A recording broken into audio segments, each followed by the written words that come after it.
औज़ुबिल्लाहि मिनश्शैतानिर्रजीम बिस्मिल्लाहिर्रहमानिर्रहीम अस्सलामु अलैकुम वरहमतुल्लाहि वबरकातुहू।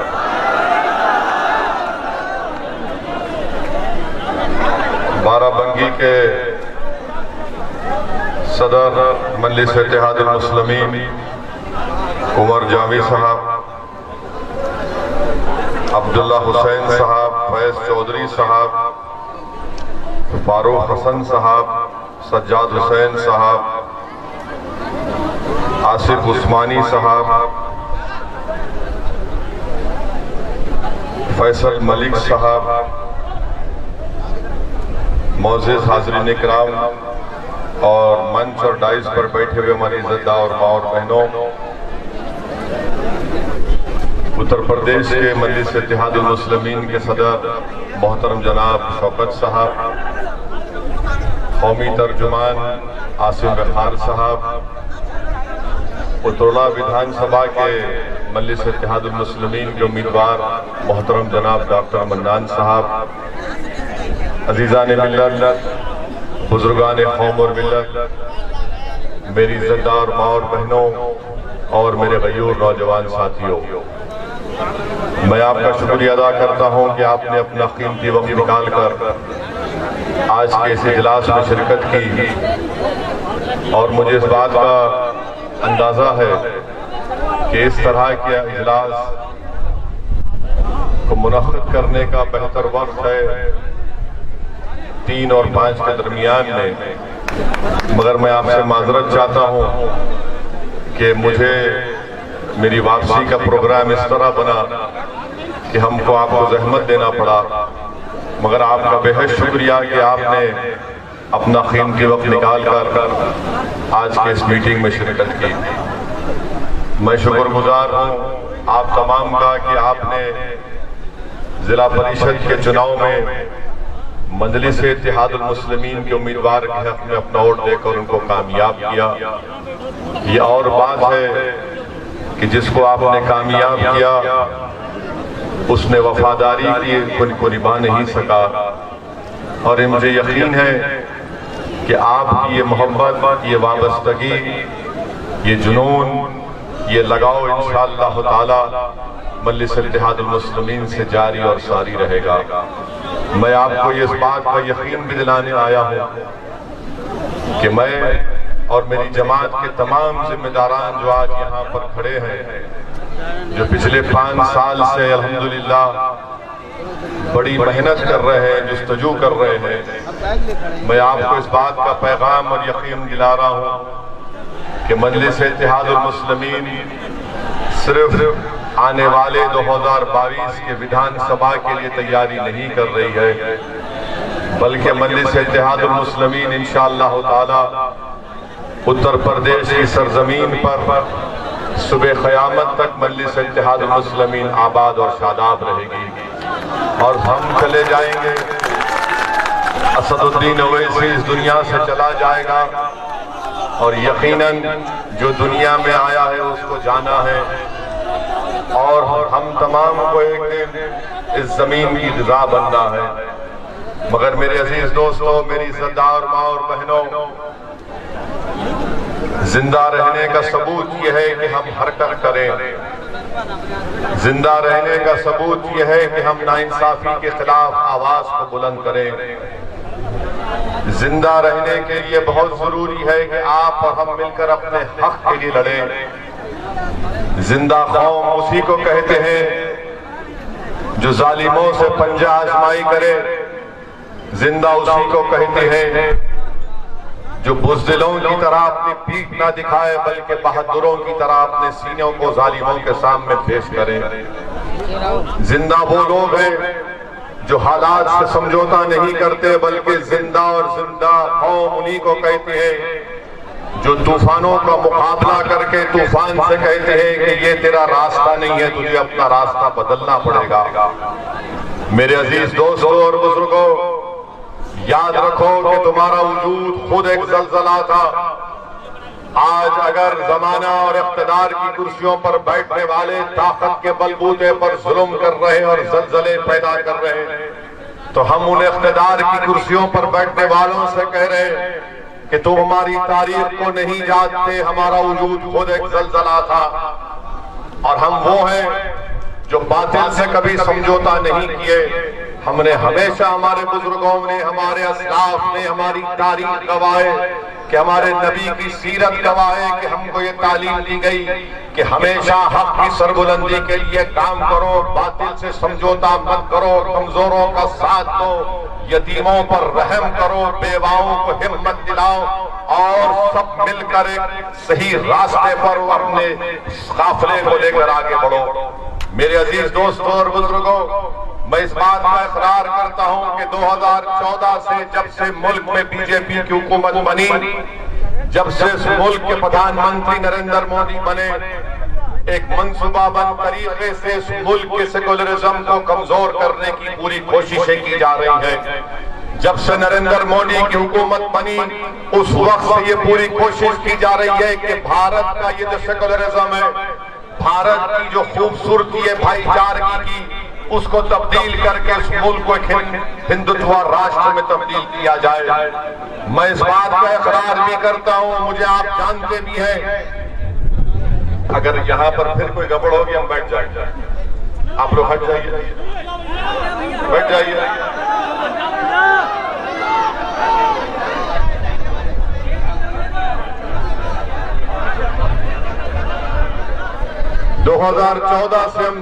2014 से हम देख रहे हैं कि कभी कभार लिंचिंग के नाम पर खास तौर से मुस्लिम और दलितों को निशाना बनाया जाता है। हमने देखा कि जब इखलाक को मारा गया था यही उत्तर प्रदेश में, मुझे अच्छी तरह याद है कि मैं और जनाब शौकत साहब इखलाक के घर को मिलने गए थे। मेरी आंखों में आज भी इखलाक की मां की मायूसी है कि कैसे उसके घर में घुसकर उसी के घर के आंगन में उसको पीट पीट कर खत्म कर दिया गया। जमाने ने देखा कि पीलू खान को रोड पर मारा गया, दुनिया ने देखा कि अकबर खान को मारकर उसके जिस्म को जलाकर उसका वीडियो बनाया गया। मुल्क ने देखा, बल्कि सारी दुनिया ने देखा, मीडिया ने दिखाया कि झारखंड में अलीमुद्दीन अंसारी को सरे बाजार पीटा गया। ऐसे कई वाकयात रोनुमा हो रहे और ये करने वाले वीडियो बनाते हैं जो इस मुल्क के सेकुलरिज्म को, इस मुल्क के संविधान को कमजोर करते हैं। इस तरह का वीडियो बनाकर ये पैगाम देना चाहते हैं खास तौर से कमजोर लोगों को, खास तौर से मुस्लिम अक़लियत को और दलितों को कि देखो हम अब ताकत में आ चुके हैं, हम अपनी मनमानी कर सकते हैं। और यही वजह है कि जुल्म करने वालों के खिलाफ कभी कोई एक्शन नहीं लिया जाता। बहुत चीख पुकार होती है तो रस्मी तौर पर उनको गिरफ्तार करके 24 घंटे में उनको बेल दी जाती है। इसकी मिसाल यह है कि पार्लियामेंट के 200 गज के फासले पर ये तमाम आरएसएस की जहनियत रखने वाले लोग एक धरना देते जंतर मंतर पर और वहां पर एक नारा लगाते हैं कि काट दो मुद्दों को, गड़बड़ होती है, हम बयान देते हैं, मजलिस एहतजाज करती है तो रस्मी तौर पर दिल्ली की पुलिस उनको गिरफ्तार करती है और 24 घंटे के अंदर उनको बेल दी जाती है। आपने देखा कि पार्लियामेंट में CAA का कानून बनने के बाद उत्तर प्रदेश में एहतजाज हुआ तो 22 मुस्लिम नौजवानों को गोली मारकर उनकी जान ले ली गई। लखनऊ से लेकर रामपुर से लेकर हर जगह पर 22 लोगों की जानें चले गई पुलिस फायरिंग में और उनको गोली लगती है, पैर पर नहीं सीने पर, सर पर गोली लगती है। ये मैं नहीं कह रहा हूं, सुप्रीम कोर्ट के रिटायर्ड जज जस्टिस सुदर्शन रेड्डी और दिल्ली हाई कोर्ट के जस्टिस AP शाह की रिपोर्ट कहती है कि मुसलमानों को टारगेट किया गया गोली मारकर। मैं आपको बताने आया हूं कि जब इस तरह का जुल्म होता तो क्या कोई सेकुलर जो अपने आप को सेकुलर पार्टी कही ये जुल्म इसलिए हो रहा है क्योंकि मोदी वजीर आजम है। ये जुल्म करने वाले जानते हैं कि मोदी उनके साथ है। ये जुल्म करने वाले जानते हैं कि बीजेपी की सरकार उनको खामोशी से पीछे दरवाजे से उनकी मदद कर देगी। मगर जहां पर ये जुल्म होता है जो भारत के संविधान के खिलाफ है, जो भारत को कमजोर करने की एक साजिश है, ये नाम निहाल सेक्युलर पार्टी कोई आवाज नहीं उठाती। चाहे वो समाजवादी हो, चाहे वो बीएसपी हो, या फिर ये पुरानी कांग्रेस पार्टी हो, इनकी जबानों पर ताला लग चुका है। कुछ नहीं कहते। CAA का कानून आया तो आवाज नहीं उठाए। ट्रिपल तलाक का कानून लाया गया पार्लियामेंट में, कौन खुलकर बताया कि ट्रिपल तलाक का कानून जो नरेंद्र मोदी बना रहे वो भारत के संविधान के खिलाफ है। नरेंद्र मोदी बड़ा दावा किए कि मैं मुस्लिम महिलाएं मेरी बहनें हैं, मैं अपनी बहनों को इंसाफ दिलाना चाह रहा हूं। किसके पार्लियामेंट में खड़े होकर कहा कि भारत में यकीनन महिलाओं से नाइंसाफी होती है, मगर नाइंसाफी उन लोगों से भी होती है जो शादी कर अपनी बीवी को छोड़ देते और अपने घर में नहीं रहते। मैंने फिगर पेश किए हुकूमत के, भारत सरकार खुद कहती है कि 33 लाख से ज्यादा ऐसे महिलाएं शादीशुदा हैं जो शादीशुदा हैं मगर अपने पति के साथ, अपने हस्बैंड, अपने शौहर के साथ नहीं रहते। जब ये सवाल किया तो बीजेपी चढ़ा हो गई, बोले कैसे इसको संविधान के खिलाफ कर रहे हैं। मैंने उनको याद दिलाया कि सुनो, तुम बड़ी मोहब्बत की बातें कर रहे हो, मेरी गुजरात की भाभी का क्या होगा बताओ। तो फौरन गुस्से में आ गए। आप बताइए, खुलकर क्यों नहीं बोलते भारत की पार्लियामेंट में? हमने संविधान को सामने रखकर कहा कि ये संविधान के खिलाफ है। ट्रिपल तलाक का कानून औरतों पर और जुल्म करेगा, वो छोड़ देगा अपनी बीवी को और भाग जाएगा। ऐसे ही हो रहा है आजकल, ऐसे ही हो रहा है आजकल। और मजीद जुल्म हो रहा है हमारी बहनों के ऊपर, क्योंकि कानून मोदी बनाए और ऐसा कानून बनाए मोदी कि मर्दों को और ताकत दे दिए। कैसे ताकत दे दिए कि अगर कोई मर्द अपनी बीवी को 3 मरतबा तलाक कहता है तो कानून ये कहता है कि तलाक नहीं हुआ। तो मैंने पूछा, जब तलाक नहीं हुआ तो केस किस बुनियाद पर और जेल में किस बुनियाद पर डाल रहे हो? तो मोदी हुकूमत ने कहा कि उसको नहीं बोलना चाहिए। अरे मैंने कहा, जब जुर्म नहीं हुआ तो केस किसका? तो जेल में जाएगा, और जेल में जाएगा तो बेल नहीं होगी, और अगर कोर्ट सजा देगा 2 साल की, तो 2 साल तक हमारी बहन इंतजार करेगी कि जब वो जेल से निकलेगा तो जेल के सामने हमारी बहन खड़े होगी और बैंड बाजा होगा और बाजे वाले गीत गाएंगे कि बहाओ परसाओ मेरा महबूब आया है। 2 साल तक हमारी बहन क्यों सड़ी रहे बदमाश आदमी के साथ, जिसको शरीयत के बारे में कुछ नहीं मालूम, जिसको औरतों के हुकूक के बारे में कुछ नहीं मालूम। अब क्या कर रहा है ये मर्द? कुछ नहीं बोल रहा, घर से अपनी बीवी को निकाल रहा है और फेंक रहा है। कहां गए मोदी? कहां गए ये तमाम बड़े बड़े बुलंद दावे करने वाले जो टीवी पर बैठकर ये मोदी की चमचागिरी करने वाले लोग, जो महिलाओं को बिठाकर बोलते देखो इनके जुल्म और आवाओ ना तुम कहा है। हमने इस कानून के खिलाफ कहा। मैं सलाम करता हूं हमारी मां और बहनों को जिन्होंने पूरे मुल्क में पूरे मुस्लिम महिलाओं ने उस कानून के खिलाफ 8 करोड़ से ज्यादा महिलाओं ने दस्तखत करके प्रधानमंत्री वजीर आजम से कहा हम इस कानून को रिजेक्ट करते हैं। एक और कानून बनाया गया, CAA का कानून, शहरियत का कानून, मजहब की बुनियाद पर बनाया गया। हमने कहा ये बाबा साहब अम्बेडकर के बनाए संविधान के खिलाफ है। पूछिए इन लोगों से, ये समाजवादी BSP से कानून की मुखालिफत कैसे करते ये लोग?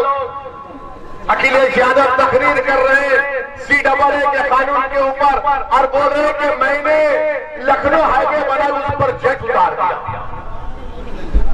पार्लियामेंट में बहस हो रही है शहरियत के कानून पर और मोहतरम अपनी रोड का जिक्र कर रहे हैं। ये इनका रवैया, किसने कहा कि यह कानून संविधान के खिलाफ है? संविधान में मजहब की बुनियाद पर कानून नहीं बनाया जा सकता। किसने पूरी पार्लियामेंट में मोदी के 300 MP के सामने हमने इस कानून को बताया काला कानून है? जिस तरह महात्मा गांधी ने उस वक्त के साउथ अफ्रीका में सफेद फार्म हुकूमत के गलत कानून को फाड़ा था, जलाया था, मैंने कहा कि मैं गांधी को देखकर इस कानून को मोदी के सामने फाड़ता हूं, यह कानून को रिजेक्ट करता। और सब मुझे फिरका परस्त कहते, तमाम लोग कहते हैं वही फिरका परस्त है। तीसरी मिसाल आपके सामने रखता हूं। अमित शाह ने दहशतगर्दी के खिलाफ, आतंकवाद के खिलाफ एक कानून जो कांग्रेस ने बनाया था UAPA, उसको और मजीद सख्त कर दिया। यानी दिल्ली में कोई इंस्पेक्टर NIA का बैठकर बाराबंकी के किसी नौजवान का नाम लिख देगा कि टेररिस्ट है, उसके ऊपर कोई केस नहीं होगा, उसके ऊपर कोई कोर्ट से सजा भी नहीं होगी, मगर वो लिख देगा कि फुला जैद अगर बाराबंकी का टेररिस्ट है तो टेररिस्ट हो गया। हमने उसकी मुखालिफत की और उसमें क्या कहा गया कानून में कि अगर पुलिस किसी को गिरफ्तार करती है UAPA के कानून में तो 120 दिन से ज्यादा उसको पुलिस अपने पास रख सकती डिटेंशन में। मैं मुखालिफत किया, क्या समाजवादी पार्टी और BSP ने तारीख नहीं की इसकी? बताओ, मैं चैलेंज कर रहा हूं, क्या तुमने तारीख नहीं की? कानून बना तो उसका इस्तेमाल यादव पर नहीं होता, उसका इस्तेमाल दलित पर होता है, आदिवासी पर होता है, मुसलमान पर होता है और उन दानिशवरों पर होता है जो हुकूमत के खिलाफ होते हैं। ये लोग जेल को नहीं जाते, जेल को जाना हमारा मुकद्दर बन चुका है। हमारे नौजवानों की जिंदगियां बर्बाद हो चुकी हैं। 5-5 साल 6 साल के बाद जमानत होती है। एक शख्स निकला 12 साल की जेल के बाद निकला तो अपने गांव गया तो उसने क्या किया मालूम? जब 12 साल की जेल के बाद कोर्ट ने उसको बरी किया इसी कानून में, इस मनूस कानून में, तो उसने लोगों से पूछा अम्मा की खबर कहां है? मुझे मालूम हुआ कि मेरी अम्मा मर गई। अम्मा की खबर पर जाकर लेट कर रोया, कहा कि अम्मा मैं जब गांव को आता था वापस तू मुझे अपने गले से लगाती और अपने हाथ से पका हुआ खाना खिलाती। आज मैं तेरी खबर पर आकर रो रहा हूं। क्या सबको BSP ने कानून की तारीख नहीं की? पूछो इनसे आप। आज तुमको सबक नहीं वैसी बुरा नजर आता है। यकीनन मैं कोई अच्छा इंसान नहीं हूं, मुझमें बहुत है, मैं अल्लाह जानता है मुझमें क्या है, मगर इतना तो ऐप नहीं है मुझमें, इतना तो गंदा नहीं हूं कि वक्त के हुक्मरानों के सामने खड़े होकर सच्चाई को बयान करना, ये मेरे बुजुर्गों ने मुझे सिखाया जो ये नहीं बयान कर सकते सपा और BSP वाले। ये मिले हुए थे, मोदी की तारीफ की सपा ने, BSP ने UAPA के कानून में तारीफ की और उस कानून में आज भी आप देखिए जेल में सड़ने वाले मुसलमान, दलित और आदिवासी, और आज हमको आकर कहते हैं ऐसा हो रहा माशाअल्लाह।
बिस्मिल्लाहिर्रहमानिर्रहीम। अल्हम्दुलिल्लाह, अज़ा के लिए बहुत सा वक्फा दिया गया। हमने मस्जिद से अज़ा सुनी। क्या हुआ था बाराबंकी में इसी साल 17 मई को बाराबंकी में 100 साल पुरानी मस्जिद को शहीद कर दिया गया था ना। मार्च 17-20 को उस वक्त के एसडीएम जो अभी प्रमोशन पर सीडीओ बन चुके हैं, उन्होंने मार्च से लोगों को, अवाम को मस्जिद में नमाज अदा करने से रोक दिया। करीब 50-60 लोगों पर मुकदमा आयद किया, जेल को भिजाया, NSA लगाया और फिर मई 17 को योगी सरकार ने नरेंद्र मोदी की ताईद से बाराबंकी की मस्जिद को शहीद किया। उसको मैं कहता हूं अंग्रेजी में पॉलिटिकल डिमोलिशन था।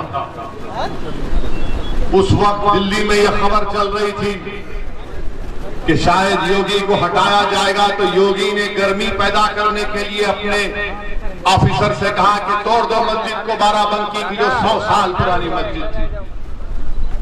किसने आवाज उठाई उसके बारे में? किसने मीडिया के सामने जाकर, आवाम के दरमियान में जाकर कहा कि यह मस्जिद है, इसको शहीद नहीं करना चाहिए था? कौन आवाज उठाया? क्या ये बीएसपी सपा के लोगों ने आवाज उठाई? क्या उन्होंने कहा कि हम चलेंगे, चलकर मस्जिद को आबाद करेंगे? मेरे अजीज दोस्तों और बुजुर्गों, 100 साल पुरानी मस्जिद को एसडीएम ने कहकर कह दिया कि इलीगल स्ट्रक्चर है, गैर कानूनी तौर पर इसको बनाया गया। और एसडीएम को मालूम होना चाहिए कि सुप्रीम कोर्ट का कानून है, वक्फ का यूजर भी वक्फ हो जाता है। 100 साल पुरानी मस्जिद को एसडीएम ने तोड़ दिया, बगैर कोई नोटिस के, बगैर कोई कोर्ट के ऑर्डर के। जबकि इलाहाबाद हाईकोर्ट का ऑर्डर था कि कोविड का सेकेंड वेव चल रहा है, लोगों की लाशें पानी पर तीर रही थी गंगा पर, कुत्ते लाशों को लूट कर खा रहे थे योगी और मोदी के सरकार में। इंसानियत अपनी सांसें तोड़ रही थी ऑक्सीजन नहीं मिलने की बुनियाद पर। लोग कांप रहे थे, बिस्तर तलाश कर रहे थे। तो ये ऐसी हुकूमत योगी और मोदी की कि आवाम को ऑक्सीजन पहुंचाए, दवा पहुंचाए, लाशों को जलाने के लिए लकड़ी पहुंचाए या जमीन दिए, वो नहीं किए। मस्जिद को जाकर शहीद कर दिए। 100 साल पुरानी मस्जिद को और रातों रात उस मलबे को उठाकर फेंक दिया गया। और तोड़ने की वजह क्या बताई गई कि एसडीएम साहब का घर बाजू था। एसडीएम साहब को फजर की अजान से तकलीफ होती थी, तो उन्होंने कहा कि मस्जिद को तोड़ दो, तुम्हारे पास जाके रही है। तुम अपनी दीन खराब हो गया, तुम मस्जिद को तोड़ दोगे? क्या कानून नहीं है भारत में? क्या संविधान खत्म हो चुका भारत में? एसडीएम बगैर कोर्ट के आकर के तोड़ देगा? आप बताइए, तोड़ दिया गया। अरे कौन थे एसडीएम? पूछो, मैं मीडिया के सामने पूछ रहा, अखिलेश यादव को पूछो। इनका एक भाई धर्मेंद्र यादव एमपी है, था अभी हार गया बदायूं से। मेरे सामने पार्लियामेंट में धर्मेंद्र यादव ने ये जो एसडीएम की मौजूदगी में बदायूं की मस्जिद को शहीद किया गया, धर्मेंद्र यादव ने उसकी शादी में शिरकत की थी। पार्लियामेंट में उसके लिए सवाल उठाया था ये आपके लोग हैं और आप असदुद्दीन ओवैसी और मजलिस पर उंगलियां उठाते हैं। क्यों नहीं बोले सपा और बीएसपी कांग्रेस वाले कि योगी सरकार ने गैर कानूनी तरीके से बाराबंकी की मस्जिद को शहीद कर दिया। मेरे अजीज दोस्तों और बुजुर्गों, ये कहानियां, ये वाकयात आपको उठने के लिए, बेदार करने के लिए काफी है। मेरी आपसे दरमंदाना अपील है कि समझिए इस बात को, समझिए इस बात को कि अगर आज आप बेदार नहीं होंगे, आप सिर्फ वोट डाल दिया है इन तमाम लोगों को, मगर क्या कभी आपने सोचा कि आपको क्या मिला? क्या मिला? उत्तर प्रदेश में 60 साल से आप सेकुलरिज्म के नाम पर वोट डाल दिया है। मैं सेकुलरिज्म के खिलाफ नहीं हूं, मैं उस सेकुलरिज्म के खिलाफ हूं जो पॉलिटिकल सेकुलरिज्म, जो सियासी सेकुलरिज्म है।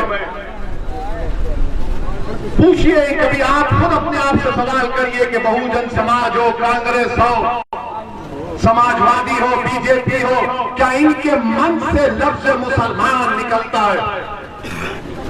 कभी आपने सुना इनके मन से मुसलमान का लफ्ज सुनते हुए? क्यों नहीं बोलते मुसलमान? क्यों नहीं बोलते मुसलमान का नाम क्यों नहीं लेते? क्या भारत के 14% आबादी भारत के अव्वल दर्जे की शहरी नहीं है कि तुम अपनी जबान को हमारा नाम लेने से कतराते हो? तुम क्यों डरते हो? क्यों शर्मिंदगी महसूस करते हो? ये सवाल मेरा बीजेपी से भी है, सपा से भी है, बीएसपी से भी है। आज के माहौल बनाकर रख दिया गया कि ये बड़े बड़े लोग जो वोट तो चाहते हैं मगर नाम लेना पसंद नहीं करते मुसलमानों का, और ओवैसी पर उंगलियां उठाते हैं। मैं नाम लूंगा मुसलमानों का जब तक जिंदा रहूंगा, इसलिए कि भारत के कानून के लिहाज से मुसलमान माइनॉरिटी है। भारत के संविधान आर्टिकल 29 और 30, 29 और 30 के मुताबिक अक़लियतों को हुकूक दिए गए जिसमें मुसलमान शामिल है, मगर ये लोग कुछ आवाज नहीं उठाएंगे, खामोश बैठे रहेंगे। अब इलेक्शन आ गया तो सब बड़ी बड़ी मीठी मीठी बातें करेंगे। अरे आवाज तो उठाओ, बात तो करो, मगर लफ्ज मुसलमान का नाम लेना नहीं चाहते। उत्तर प्रदेश के मुस्लिम अक़लियत को मैं पैगाम देने आया हूं कि आप वोट डाल दिया है, मगर आप नेता कब बनेंगे? आप लीडर कब बनेंगे? क्या बाराबंकी के किसी नौजवान में यह काबिल नहीं है कि वो बाराबंकी के मुस्लिम अक़लियत का नेता बनकर उनकी क़ियादत कर सके? आपने काबिलियत नहीं है? क्या आपको काबिलियत नहीं है? मेरे सवाल का जवाब दीजिए। आपको हिम्मत नहीं है नेता बनने की? क्या आप डरते हैं किसी से? तो फिर नेता बनो। कब तक ये कैदियों की जंजीरों को देखकर तुम इनको डालते रहोगे? तो इन जंजीरों को, हम एक आजाद कौम है भारत में, हुक्मरान कोई भी हो, योगी हो, मोदी हो या किसी का हो, मगर वो हुक्मरान है, वो बादशाह नहीं है, वो प्रधानमंत्री है, वो चीफ मिनिस्टर है, हम किसी के गुलाम नहीं। मगर आप डरते क्यों हैं? आपको नजरअंदाज करना पड़ेगा। मेरे अजीज दोस्तों और बुजुर्गों, यकीनन ये जुल्म की चंद वाकयात मैं आपके सामने रखा हूं, मगर आपको जवाब देना जमहूरी तरीके से। मैं यहां पर, मुझे वाकया याद आ रहा है कि जब हजरत यूसुफ अलैहिस्सलाम की नीलामी हो रही थी मिस्र में, तो एक ज़ईफ बुढ़िया वो भी गई कि हजरत यूसुफ की अलैहिस्सलाम की नीलामी हो रही है। तो लोगों ने कहा तो गरीब है, बुढ़िया है, तेरे पास दौलत नहीं है, तू क्यों जा रही है? तो उस बुढ़िया ने कहा कि मैं इसलिए जा रही हूं कि मैं जानती हूं कि मेरे पास दौलत नहीं है, कुछ नहीं है, मगर मैं अपना नाम उन लोगों में लिखाना चाहती हूं जो हजरत यूसुफ अलैहिस्सलाम को खरीदना चाहते थे, ताकि अल्लाह को मालूम हो जाए कि मैं गई थी वहां पर। आज हम पर जमीन तंग कर दी जाती है महबूब सिंह के नाम पर, रखवान को जलाया गया आग में, तो मुझे हजरत इब्राहिम अलैहिस्सलाम ने जो नमरूद ने आपके लिए आग तैयार की थी, वो आग आसमानों को छू रही थी, और एक चिड़िया थी जिसने अपने तमाम चिड़ियों से कहा कि चलो हम अपनी चोंच में पानी लेकर उस नमरूद की आग को बुझाते हैं। तो चिड़ियाओं ने कहा हमारी चोंच इतनी सी, कितना पानी आएगा, आग तो आसमानों को छू रही है, क्या हमारे इतने से पानी से आग बुझेगी? तो उस खूबसूरत चिड़िया ने कहा कि आग बुझती है या नहीं बुझती है मुझे उससे मतलब नहीं है, अल्लाह ने मुझे ये की है ताकत कि मैं अपनी चोंच में पानी लेकर उस आग पर डालूं तो अल्लाह कबूल कर लेगा उसको। और वो चिड़िया अपने चोंच में पानी लेकर डालती है आग पर, नमरूद की आग पर। अल्लाह हुक्म फरमाता है आग को कि आग बंद हो जाओ मेरे इब्राहिम। तो क्यों तुम अपने आप को कमजोर समझते हो? जब एक चिड़िया अपने चोंच में पानी लेकर आग पर डालती है, और अगर अल्लाह राजी होगा तो इंशाअल्लाह ताला ये जालिमों के दरबार, इनके चराग, इनकी आग सब बुझ जाएगी इंशाअल्लाह। मगर याद रखो तुमको और हमको कोशिश करना पड़ेगा, कदम उठाना पड़ेगा, चलना पड़ेगा, जिद्दोजहद करना पड़ेगा, इशार और कुर्बानी के मज़ारे पेश करना पड़ेगा। अपने खरीद दर को आने मत दीजिए। भारत का संविधान आपको अपनी आवाज उठाने की इजाजत देता है। वो संविधान जिसको बाबा साहिब अम्बेडकर ने बनाया था। मेरी इज्जतदार मां और बहनों, मेरे बुजुर्गों, मेरे गयूर नौजवान साथियों, असदुद्दीन ओवैसी आपको एक पैगाम देने आया है कि आप अपनी जमात को मजबूत करिए। मैं चार मीनार की गलियों से निकलकर बाराबंकी के इन गलियों में आया हूं, तो मेरा आने का मकसद अपनी शोहरत या अपनी अना की तस्कीन नहीं है। मेरे आने का बुनियादी मकसद यह है कि आप नेता बने, आपकी सियासी क़ियादत बने, आप लीडर बने, आपकी लीडरशिप बने, ताकि कल कोई जाकर किसी मजहब को बगैर किसी वजह के, कानूनी वजह के शहीद ना कर दे। अगर आपकी आवाज होगी, आपका नुमाइंदा होगा, तो आपके नाइंसाफियों के दौर का खात्मा होगा। छोड़िए इन लोगों की इन बातों को। ये बार बार इल्जाम लगाते समाजवादी के, बीएसपी के लोग, मगर मैं आपको बताना जरूरी समझता हूं कि औरंगाबाद महाराष्ट्र से मंजलिस का एमपी जीता सांसद में, किसने हराया उसको? शिवसेना के एमपी को मंजलिस के उम्मीदवार इम्तियाज जलील साहब ने 21 साल के शिवसेना के एमपी को मंजलिस ने हराया। सारी दुनिया कह रही थी नहीं हरा सकते, मगर औरंगाबाद का मंजलिस का जुनूनी कह रहा था कि अभी तो जंग शुरू हुई है, नतीजा अल्लाह के हाथ में, हम पूरी कोशिश करेंगे। और पूर्व ने मेहनत की। इम्तियाज जलील ने शिवसेना के 21 साल के एमपी को हराया। कांग्रेस नहीं हरा पाई वहां पर, समाजवादी पार्टी नहीं हरा पाई वहां पर, बहुजन समाज नहीं हरा पाई। बिहार का इलेक्शन हम लड़े, फिर शुरू हो गए। ये तमाम लोग जिनको मैं खव्वाल पार्टी कहता हूं, ये खव्वाल पार्टी अपना हारमोनियम, गिटार, तबला लेकर आओ रात में बोलते हैं वो ऐसी मुसलमानों के वोट को ले लेगा। क्या मोदी वोट को नहीं ले रहे हैं? क्या योगी हिंदू वोट को नहीं ले रहे हैं? क्या समाजवादी पार्टी हिंदू वोट को नहीं ले रहे हैं? समाजवादी से पूछेंगे तो बोलेंगे हम यादव वोट को लेते हैं। तो यादव क्या मुसलमान है या हिंदू है? लेते हैं ना वोट, इसीलिए तो जीते हैं ना यहां पर। ये मैं नहीं कह रहा हूं, दिल्ली में एक ऑर्गेनाइजेशन है CSDS। हमारे मीडिया के लोग सोच रहे होंगे कि मसाला मिल गया 6 बजे से इसकी शादी करेंगे। वैसे तुम नहीं कर सकते, मैं एक में परेशान हूं। अब जा रहा हूं, इंतजार में बैठे हैं, 3 दिन का हिसाब देना है हमको। मगर मीडिया के हर मसाला मिल गया। अरे मगर डेटा तो यही बोलता है ना प्यारे, डेटा तो यही बोलता है कि 2019 के चुनाव में बीजेपी एनडीए को 50% हिंदुओं को मिला। कितना मिला? डरो मत बोलो, डरो मत बोलो। और उत्तर प्रदेश के चुनाव में बीएसपी और सपा मिलकर लड़े, तुमने वोट दिया उनको, शर्मा ने हाथ उठा के वोट दिया। कितने मुसलमानों ने वोट दिया सपा बीएसपी को मालूम आपको? 75% दिया। और उत्तर प्रदेश के हमारे भाइयों ने कितना वोट दिया मोदी को मालूम आपको? 51%, 50%। तब कौन जीता? बीजेपी कैसे जीती यहां पर?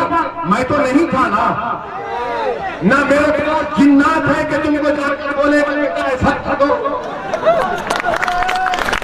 सोचो, आपकी हंसी का हंसाने के लिए नहीं कह रहा हूं, आपको हकीकत बयान कर रहा हूं। अब इलेक्शन असेंबली का विधानसभा लड़ रहे तो तमाम सेकुलर, ये अपने आप को सेकुलर बोलते, सेकुलर नहीं है, ये आरएसएस की टीम है तमाम के तमाम। ये क्या कह रहे हैं? ओवैसी आएगा तो मुसलमान वोट ले लेगा। कभी आपने सुना कि एक यादव ने मोदी को वोट दिया तो क्या अखिलेश यादव ने कहा कि वो यादव टीम है जिसने मोदी को वोट दिया? तुमने सुना कभी? क्या तुमने कभी सुना कि दलित ने अपना वोट डाला, उसका घर का इख्तियार, उसने मोदी को वोट दिया? तो क्या किसी बीएसपी के नेता ने कहा कि वो दलित की टीम है? तो क्यों मुसलमान को कहते हैं? क्यों मेरा नाम क्यों कहते? क्यों वोट काटने आया है? अरे जब यादव और दलित ब्राह्मण सब पार्टी को दे सकता है तो तुमको हिंदू वोट की बात नहीं करेंगे, जैसा कि हर चुनाव में खाली मुसलमान वोट देता है। ये हकीकत है, इसको आपको जानना है, इसलिए खुलकर बयान कर रहा हूं। मेरी फितरत में नहीं है कि अल्फाज चाप कर बयान करूं, मैं खुलकर बयान कर रहा हूं और आपको समझना इन बातों को। और हो सके तो नौजवानों से अपील कर रहा हूं कि मेरे इस भाषण को, मेरी इस तकरीर को आप आपके पास एक ताकत है सेल फोन की, व्हाट्सएप से फैलाइए, ताकि उत्तर प्रदेश के घर घर तक, हमारी मां और बहनों तक, बुजुर्गों तक, उलमाओं तक, मशाइखीन तक मजलिस इत्तेहाद और मुस्लिमीन का पैगाम पहुंच जाए और मालूम हो जाए क्या है। यही इनको फिक्र है। नहीं, आप क्यों लड़ते यहां पर? आप क्यों वोट काट लड़े? बिहार में हम लड़े, 5 विधायक कम्युनिस्ट के बिहार के असेंबली में, अल्हम्दुलिल्लाह। महाराष्ट्र में 2 विधायक हमारे, तेलंगाना में 7 है। तो एक समाजवादी पार्टी से करीब एक जर्नलिस्ट है, वो हमसे उलझ गए, उनको खुजली हुई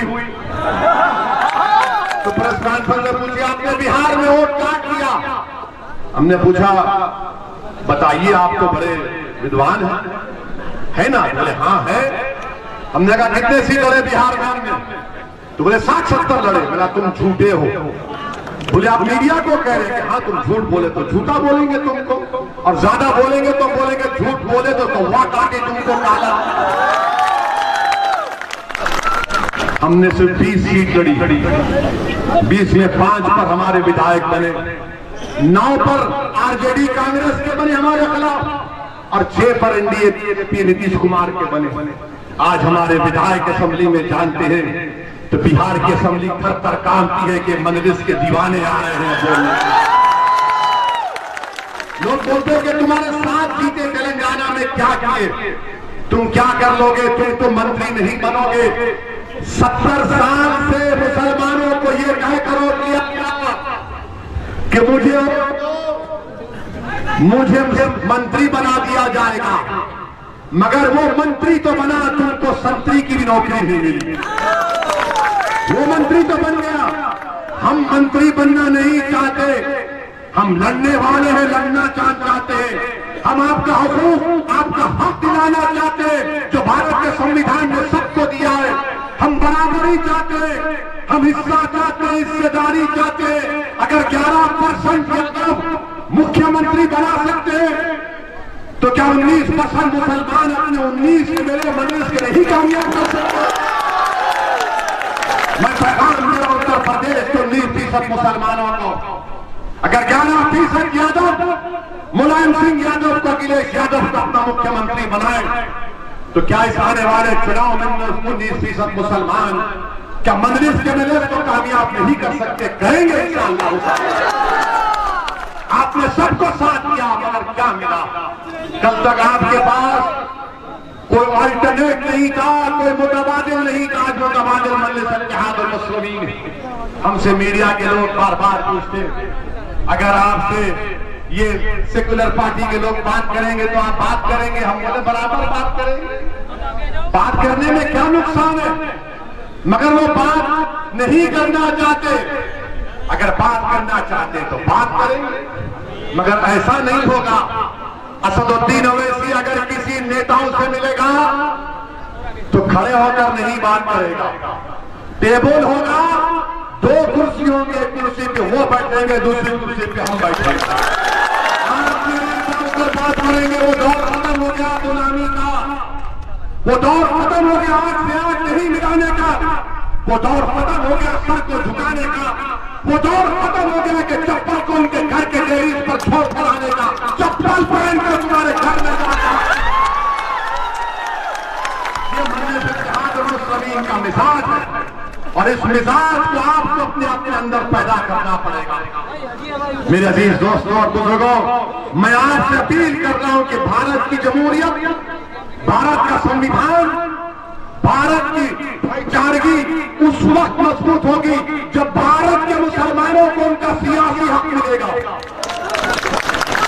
जब भारत के मुसलमान अपनी एक सियासी लीडरशिप को बनाएंगे, जब सब समाज के लोग बनाए।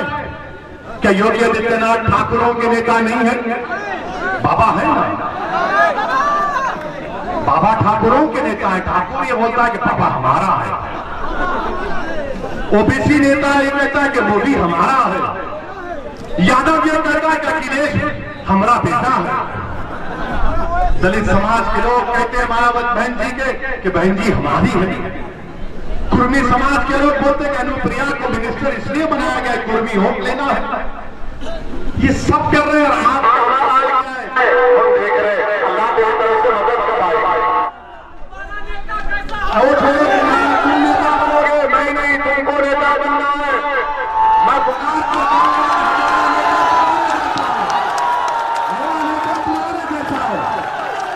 मैं नेता बनने नहीं आया हूं। अल्लाह ने मुझे बहुत इज्जत दी अल्हम्दुलिल्लाह, रसूलुल्लाह सल्लल्लाहु अलैहि वसल्लम के सदक़े तो फैल में मैं सोच भी नहीं सकता कि यहां तक आऊंगा। मगर तुमको नेता बनना है। तुम कब तक नारे मारोगे घटे ऐसा नेता होगा? अरे तुम बनो, तुम काबिल बनो, तुम कौम के, हम तुम्हारे पीछे खड़े रहेंगे, तुम्हारे रास्ते हर चीज करेंगे। मगर ये मिजाज पैदा करो, हिम्मत और हौसले से काम करो, डरने और घबराने की जरूरत नहीं है। और ये उत्तर प्रदेश में ये बाबा, मुख्यमंत्री को बाबा कहते हैं, तो बाबा कहते हैं मैंने पूरा विकास कर दिया। हम मुख्यमंत्री को बताना चाह रहे हैं कि एक हिंदी अखबार आज हम सुबह पढ़े, क्या नाम है, नव भारत टाइम्स, उसने फोटो डाली कि लखनऊ में शहीद पथ पर लंबी रोड है। आपको मालूम माशाल्लाह बाबा के दौर में, बाबा के विकास के दौर में उस रोड पर कितने खड्डे हैं? 416 खड्डे हैं। वाह बाबा, क्या कि शहीद पथ रोड पर 416 खड्डे हैं और बाबा को नजर ही नहीं आते। अच्छा, गोरखपुर बाबा का गांव है ना, उनका विधायक डॉक्टर अग्रवाल सैलाब आया तो मीडिया को बोलता है कि रोड के ऊपर नाला बना दिया गया। बाबा क्या विकास आपने गोरखपुर में किया। फिरोजाबाद में 50 बच्चे मर गए डेंगू से, तो बाबा गए हेलीकॉप्टर से रोड कंट्रोल ऐसा उतरे और बोले तेरे को सस्पेंड कर दिया। उसने कहा क्यों? दवाई नहीं है, डॉक्टर नहीं है, कुछ नहीं, मुझे क्यों सस्पेंड किए? बाबा बोले ज्यादा बोलेगा तो ठोक दो। आप बताइए ये विकास है? अच्छा, मुसलमानों के लिए बहुत किया। मोदी ने दिल्ली से अक़लियतों के लिए उत्तर प्रदेश को 6.5 साल में करीब 10,000 करोड़ के करीब जो भी पैसा भिजाया, 10,000, 116, 160, सिर्फ 10% आपने अक़लियतों के लिए खर्चा किया। क्या विकास! ये बार बार बोलते मुसलमानों को अलग नहीं समझते, वो ऐसे करता है धर्म के नाम पर राजनीति। 2017 में हमने पार्लियामेंट में सवाल किया, 6 लाख के करीब घर दिए गए प्रधानमंत्री ग्रामीण में, प्रधानमंत्री आवास योजना ग्रामीण में 6 लाख के करीब घर दिए गए।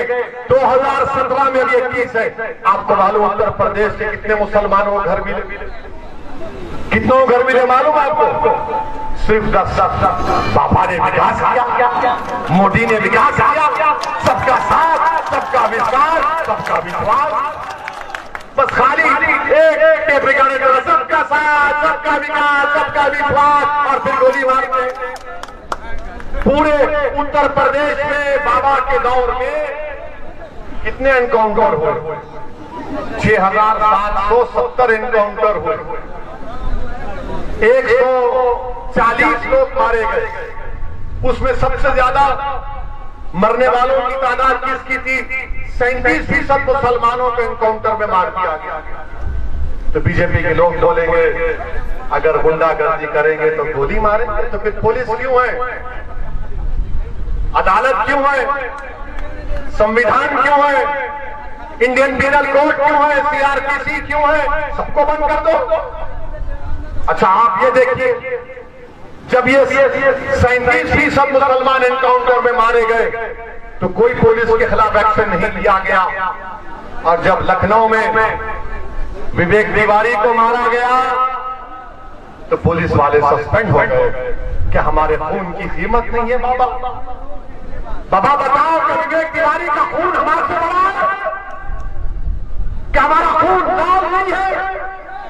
पूछो बीजेपी से, पूछो विवेक तिवारी को मार दिए तो पुलिस के लोग सस्पेंड हो गए। मेरे अजीज दोस्तों और बुजुर्गों, इसीलिए हम आपसे अपील कर रहे हैं, गुजारिश कर रहे हैं कि मजलिस का साथ दीजिए।